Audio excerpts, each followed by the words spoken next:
மாலை மங்கிய நேரம். மஞ்சரி தன் கல்லூரி வாசலில் நின்று கொண்டிருந்தாள். இன்னும் சில மாதங்களில் மோகனுடன் அவளுக்கு திருமணம்.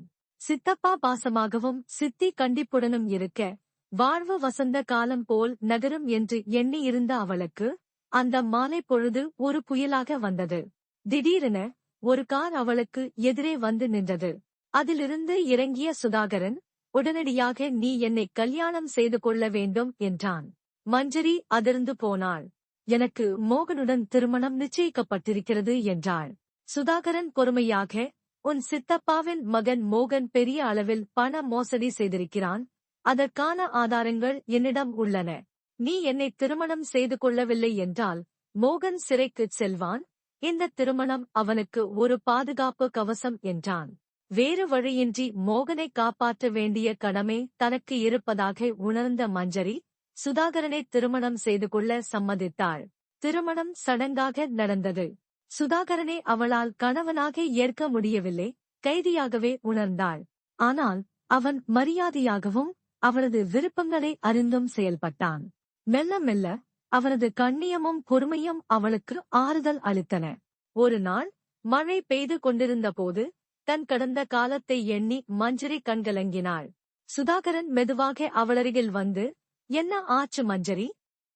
ஏன் கவலையாயிருக்கா என்று அக்கறையுடன் கேட்டான். அவனது ஸ்பரிசம் அவளுக்குள் பாதுகாப்பை உணர்த்தியது. தனிமையில் படுத்துறங்கும் போது அவளுக்கு ஒரு கனவு வரும். வெள்ளத்தில் பெற்றோர்கள் சிக்கி, அத்தான் கேட்டியை புடிச்சுக்கோ மஞ்சரி என்று கதறுவார்கள். அந்த அத்தான் மோகனாகத்தான் இருக்கும் என்று மஞ்சரி நினைத்தாள். ஒரு நாள் அதே கனவு அவளை உலுக்கிய போது சுதாகரன் அவளது கலக்கத்தை உணர்ந்து அணைத்துக் கொண்டான். அவனது அணைப்பு அவளுக்கு ஒருவித அமைதியை கொடுத்தது. ஒரு நாள் சுதாகரன் அவளிடம், மஞ்சரி, உன் சித்தப்பா உன்னை பாசமாக பார்ப்பது போல் நடித்தது உன் பெயரில் உள்ள சொத்துக்களை அபகரிக்கத்தான். அந்த சட்ட சிக்கல்களை நான் தீர்த்து சொத்துக்களை உனக்கே உரியதாக்குகிறேன்.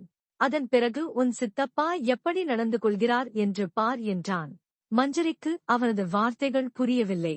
ஆனால் அவன் சொன்னது போலவே அவள் பெயரில் இருந்த சொத்துக்களில் இருந்த சட்ட சிக்கல்களை தீர்த்து அவற்றை முழுமையாக அவளுக்கு சொந்தமாக்கினான்.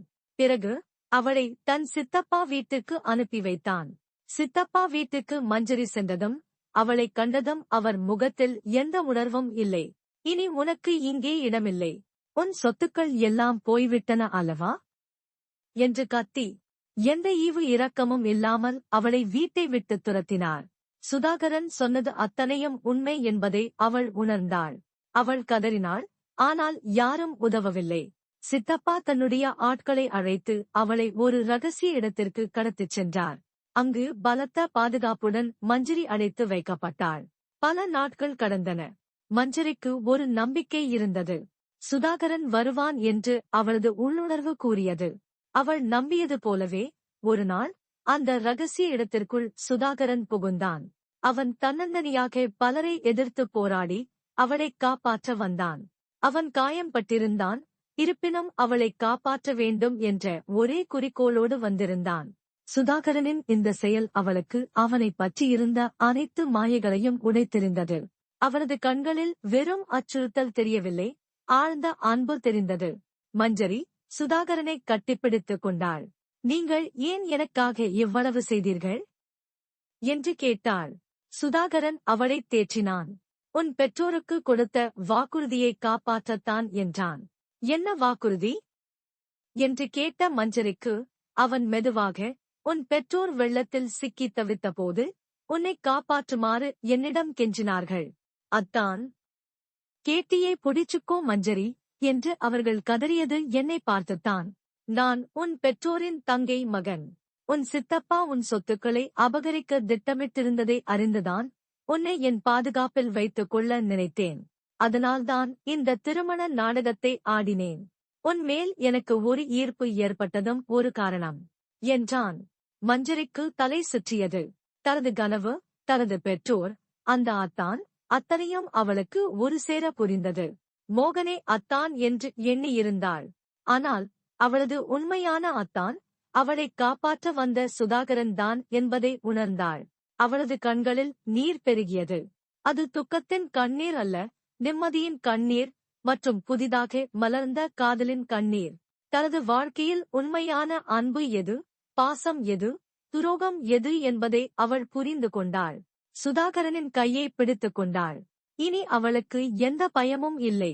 தனது அத்தான் என்ற அசைக்க முடியாத உறவு அவளுக்கு பாதுகாப்பாய் இருக்கிறது என்பதை உணர்ந்தாள்.